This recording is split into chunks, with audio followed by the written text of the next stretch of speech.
Student, मैं Shri KB Agrawal English medium school से संगीता जालानी, कक्षा 9 विषय हिंदी। पाठ है ये अपना 13 नीति के दोहे। उसके जो है कवि कौन है? रहीमदास जी है। ये पाठ अभी तो अपने सिलेबस से कट हुआ है, पर हो सकता है कि इसके जो है दोहे वो आपको प्रसंग में, विचार विस्तार में या उनके अर्थ विस्तार में आ जाए। तो इसका ज़्यादातर कोई भी एक दोहा ज़्यादातर आता ही है, तो ये कोर्स में से कट है लेसन, फिर भी आपको इसको ध्यान से सुनना है, क्योंकि आगे बड़े क्वेश्चन में भी ये आ सकता है, दूसरे क्वेश्चन के रूप में ये दोहे आ सकते हैं। तो रहीमदास जी के बारे में अपन जानते हैं। रहीमदास जी का जो जन्म है 1553 ईस्वी में हुआ, उनका जो निधन है 1624 ईस्वी में हुआ। और रहीमदास जी का पूरा नाम क्या था? अब्दुल रहीम खान खाना था। उनके पिता का नाम बैरम खां था, जो अकबर के अभिभावक थे। रहीम अकबर के नवरत्नों में से एक थे। रहीम की कार्यक्षमता और बुद्धिमत्ता से अकबर बहुत प्रभावित थे और इसीलिए उन्होंने रहीम को अपने दरबार का महामंत्री का सर्वोच्च पद प्रदान किया था। रहीम संस्कृत, अरबी, फारसी के विद्वान थे। दानी के रूप में बहुत सुविख्यात है। जीवन के व्यवहारिक अनुभवों को उन्होंने अपनी सच्चाई में व्यक्त किया है। उन्होंने नीति व्यवहार संबंधी अनेक दोहे लिखे हैं। इनमें परोपकार, सच्ची मित्रता, तुच्छ वस्तु का महत्व आदि के बारे में बताया गया है। इन दोहों में क्या क्या बताया गया है, उनका सारांश यहाँ अपने पाठ से पहले दिया गया है। क्या है वो? प्रथम दोहे में परहित की भावना, दूसरे दोहे में सही संबंध की रीत और सच्चा प्यार, तीसरे दोहे में छोटी चीज का महत्व, चौथे दोहे में सही दीन बंधु की बात कही गई है, पांचवें दोहे में कड़वे वचन बोलने वाले की स्थिति का वर्णन है, छठवें दोहे में उत्तम व्यक्ति की प्रवृत्ति, सातवें दोहे में बिगड़ी हुई बात को छोड़ देने की, आठवें दोहे में धैर्य का महत्व और अंतिम दोहे में किसी से कुछ नहीं मांगना चाहिए, इस बात को उद्धृत किया है। तरुवर का जो अर्थ है क्या हुआ? वृक्ष। तो यहाँ देखते हैं अपन इनके दोहे। पहला क्या है? तरुवर फल नहीं खाता है। तरुवर यानी वृक्ष जो है अपना फल क्या खुद खाता है? नहीं। किसके लिए? दूसरे प्राणियों के लिए, जानवरों के लिए, पक्षियों के लिए वो अपने फल उगाता है। तो तरुवर फल नहीं खात है। सरोवर पियहि न पान। सरोवर जो होता है, नदी जो होती है, वो अपना पानी खुद के लिए संचित नहीं करती है, दूसरों के लिए। अपना पानी नदी कभी खुद नहीं पीती है। कही रहीम पर काज हित, संपत्ति सुचहि सुजान। तो रहीमदास जी क्या कह रहे हैं कि जो सुजान व्यक्ति होते हैं, जो संत व्यक्ति होते हैं, वे दूसरों के हित के लिए, पर काज यानी दूसरों के कार्य के लिए, दूसरों के हित के लिए अपनी संपत्ति को संचित करते हैं, इकट्ठी करते हैं, अपने खुद के प्रयोग में लेने के लिए नहीं। तो रहीमदास जी इस दोहे में यह समझाना चाहते हैं कि जिस प्रकार वृक्ष अपना फल खुद नहीं खाता है, नदी अपना पानी खुद नहीं पीती है, उसी प्रकार जो संत व्यक्ति होते हैं, अच्छे व्यक्ति होते हैं, वह दूसरों का हित करने के लिए संपत्ति को संचित करते हैं। दूसरे दोहे में क्या कहते हैं? कही रहीम संपत्ति सगे। रहीमदास जी क्या कह रहे हैं? अगर हमारे पास धन है तो हमारे बहुत से सगे हमको मिल जाएंगे, बहुत से संबंधी मित्र बनेंगे कि भाई इसके पास पैसा है तो खुद के लिए भी वो खर्च करेगा, थोड़े हमारे ऊपर भी खर्च करेगा, वो खुद नाश्ता करेगा तो हमको भी कराएगा। तो अगर हमारे पास पैसा है तो बहुत से व्यक्ति क्या हो जाते हैं? हमारे मित्र बन जाते हैं। हमारे दूर दूर के रिश्तेदार भी बोलते हैं कि हमारा वो रिश्ता है उससे। तो संपत्ति के सगे बहुत होते हैं, बनत बहुत बहुरीत। वो किसी भी प्रकार से हमारी क्या कहेंगे? संबंध बताएंगे, अलग अलग रीत से, अलग अलग प्रकार से वो हमारे सगे बनने की कोशिश करेंगे। विपत्ति कसौटी जे कसे तेई साचे मीत। लेकिन जब हम पे विपत्ति आए या कोई आफत आए कोई हमारा बुरा वक्त आवे, जब हमें जो साथ दे, ऐसे व्यक्ति ही सच्चे मित्र होते हैं। जब हमको आवश्यकता हो तब कोई भी मित्र हमारी मदद ना करे तो वो सच्ची के हमारे मित्र नहीं है।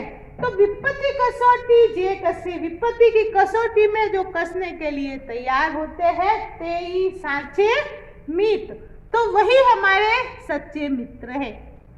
दूसरे दोहे का सारांश रहीमदास जी ने क्या कहा कि अगर हमारे पास धन संपत्ति है, पैसे है, तो बहुत से लोग क्या कहेंगे, अलग अलग प्रकार से, अलग अलग रीत से हमारे मित्र सगे संबंधी बनने की कोशिश करेंगे।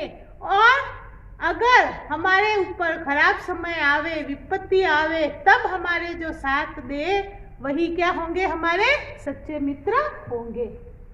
तीसरा जो दोहा है, रही मन देख ही बड़े न को, लघु न दीजिए डार। रहीमदास जी कहते हैं कि जब हमारे सामने दो ऑप्शन हो, एक छोटा और एक बड़ा, तो हमको छोटे को त्यागना नहीं चाहिए हमेशा, और हमेशा बड़ी को ही नहीं चुनना चाहिए। क्यों? जहां काम आवे सुई, कहा करे तलवार। तलवार यानी तलवार। तो जैसे तलवार और सुई हमारे सामने हो और हम सुई को छोटा देख के तलवार को चुन लेंगे, तो क्या सुई का काम तलवार कर सकेगी? नहीं। जैसे सुई का काम क्या है, फटे हुए कपड़े को सिलना, दो चीजों को जोड़ना, और तलवार का काम है जुड़े हुए को काटना। तो जहां सुई दो कपड़ों को जोड़ सकती है, क्या तलवार जोड़ पाएगी? नहीं। तो जहां सुई का काम है वहां सुई ही काम आएगी। इसीलिए रहीमदास जी क्या कह रहे हैं कि हमेशा दो ऑप्शन को देखकर हमको बड़ी वस्तु को नहीं चुनना चाहिए। आइए रिपीट देखते हैं अपन वापस। रही मन देख ही बड़े न को। रहीमदास जी क्या कह रहे हैं, उस वस्तु को बड़ा आकार देख के हमको क्या करना है, देख ही बड़े को, लघु न दीजिए डारी। छोटा, लघु यानी छोटा, तो बड़े को देख के हमको छोटों का त्याग नहीं करना चाहिए। जहां काम आवे सुई, कहा करे तलवार। तो जहां सुई का काम होगा वहां सुई से ही काम चलेगा, तलवार वहां पे काम नहीं आएगी। चौथा है अपना, दीन सबन को लखत है। यानी जो व्यक्ति दीन है, गरीब है, वो दूसरों की ओर देखता है, धनी व्यक्तियों की ओर, आसपास जाने वाले व्यक्तियों की ओर। क्यों देखता है? कि शायद कोई मेरी मदद कर दे। इसीलिए क्या करता है, दीन सबन को लखत है। लखना यानी देखना। दीन ही लखे न कोई, लेकिन जो गरीब व्यक्ति है उसकी ओर कोई धनवान नहीं देखता है। जो रहीम दीन नहीं लखे। रहीमदास जी कहते हैं कि जो व्यक्ति दीन को देखता है, लखे यानी उसकी तरफ देखता है या उसकी कुछ मदद करता है, दीन बंधु समूह। दीन बंधु किसका नाम है? भगवान का। तो वो व्यक्ति जो दूसरे गरीबों की, दीन की मदद करता है, वह गरीब व्यक्ति के लिए वह व्यक्ति दीन बंधु के समान यानी भगवान के समान होता है। वापस एक बार रिवाइज कर दो। दीन सबन को लखत है, दीन नहीं लखे न कोई। दीन सबकी और इस दृष्टि से देखता है कि शायद कोई मेरी मदद कर दे, लेकिन गरीब की और कोई भी धनवान देखता नहीं है, मदद की कोशिश नहीं करता है। पहले जो है, पहले के समय में जो व्यक्ति धनवान होते थे क्या करते थे? गरीबों की मदद करते थे। इसीलिए इतना असमता का भाव नहीं था, असमानता। जैसे क्या करते थे? धनवान व्यक्ति के पास अगर पैसे है तो वो तालाब खुदवाते थे, कुएं खुदवाते थे, धर्मशाला बनवाते थे। और जो गरीब व्यक्ति के लिए क्या करते थे? फ्री में भोजन की व्यवस्था करते थे और उनके लिए रोजगार जो है उसके साधन भी उपलब्ध करवाते थे, उनको नौकरियां खेतों में काम देते थे। तो इस प्रकार वो गरीब लोगों की मदद करते थे। आज का व्यक्ति क्या कैसा हो गया? उसकी दृष्टि संकुचित हो गई है, वह अपना धन अपने पास ही रखता है, किसी की मदद में लगाता नहीं है। इसीलिए अभी जो है ये असमानता, अमीर गरीब का जो है भेदभाव ज्यादा दिखाई देता है। तो रहीमदास जी इस बात पे क्या कह रहे हैं कि अगर हमारे पास कुछ है ज्यादा जिससे हम दूसरों की मदद कर सके तो हमको दीन की ओर देखना चाहिए। दीन सबन को लखत है। गरीब व्यक्ति सबकी ओर इस दृष्टि से देखता है कि शायद मेरी कोई मदद करते। दीन नहीं लखे न कोई, लेकिन गरीब की ओर कोई धनवान देखता भी नहीं है। मदद करना तो दूर की बात है। जो रहीम दीन नहीं लखे दीन बंधु सम होय। जो अमीर व्यक्ति गरीब की और देखता है और उसकी कुछ मदद करता है तो वह धनवान व्यक्ति उस गरीब के लिए दीन बंधु के समान यानी भगवान के समान होता है। नेक्स्ट जो है 5वां, खीरा को मुंह काट के मलियत लौन लगाए। तो हम क्या करते हैं, खीरा यानी काकड़ी को काट के उसके ऊपर नमक लगाते हैं और मलते हैं ताकि उसकी जो कड़वापन है जो दूर हो जाए।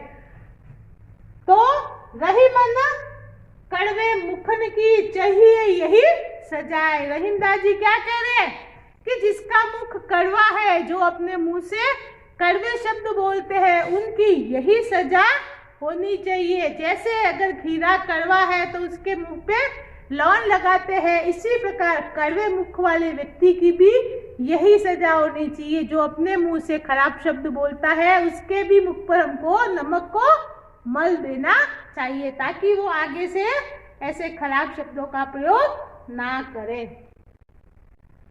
जो रहीम उत्तम प्रकृति का करी सकत कुसंग। नेक्स्ट दोहे में रहीमदास जी क्या कह रहे कि हमारी प्रकृति कैसी है, उत्तम।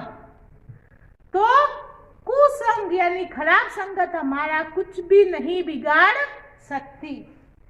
चंदन विश्व व्यापक नहीं लपटे रहत भुजंग। जिस प्रकार चंदन का वृक्ष होता है, चंदन क्या करता है, हमको शीतलता भी देता है, खुशबू भी देता है और चंदन जो है ठंडक देता है। इसलिए सांप जो है उनके शरीर में जहर की वजह से क्या होती है, गर्मी होती है बहुत, तो वो ठंडक पाने के लिए चंदन के वृक्ष के चारों ओर लिपटे रहते हैं। तो सांप के लिपटे रहने के बावजूद चंदन की लकड़ी के अंदर कभी विष नहीं जाता है, वो निर्लेप रहता है।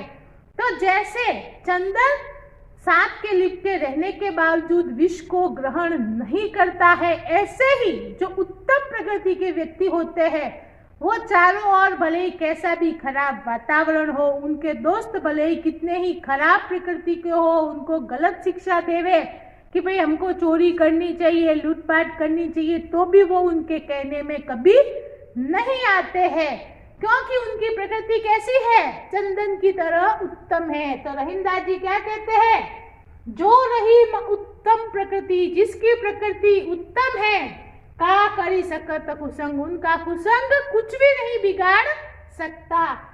चंदन विश्व व्यापत नहीं, चंदन में कभी विश्व व्याप्त नहीं होता है। लपटे रहत भुजंग, भुजंग यानी सांप उनके चारों ओर हमेशा लिपटे रहते हैं, लेकिन चंदन में कभी भी विष व्याप्त नहीं होता। इसी प्रकार जो उत्तम प्रकृति के व्यक्ति है वो कुसंग व्यक्तियों के घिरे रहने के बावजूद उसमें कभी विष या विष रूपी खराब भावना उनके अंदर कभी प्रवेश नहीं करती। वो हमेशा उत्तम ही प्रकृति के बने रहते हैं, दूसरों की भलाई करने वाले। नेक्स्ट जो दोहे हैं अपन नेक्स्ट वीडियो में देखेंगे।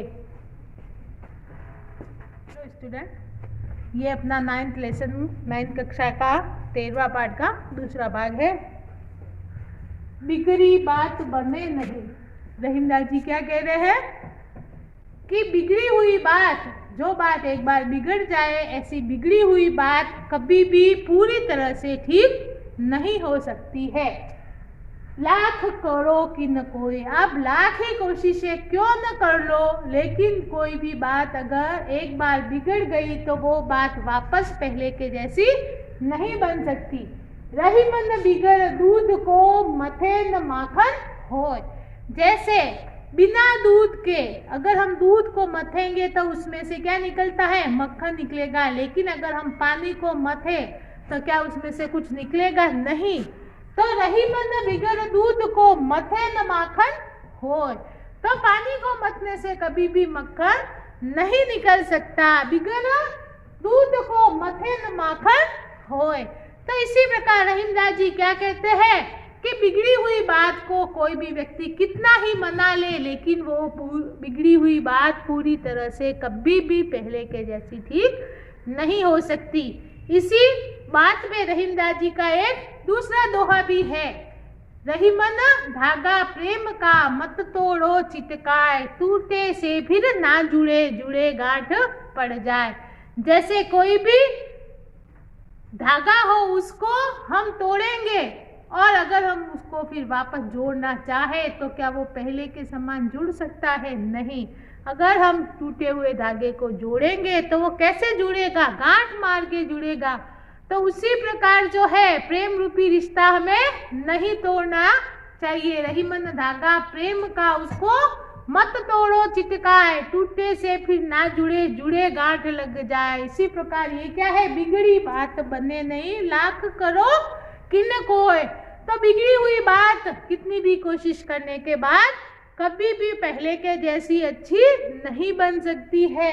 रहीमन बिगड़ दूध को मथे न माखन हो, यानी बिना दूध के मथे कभी भी माखन नहीं आ सकता है।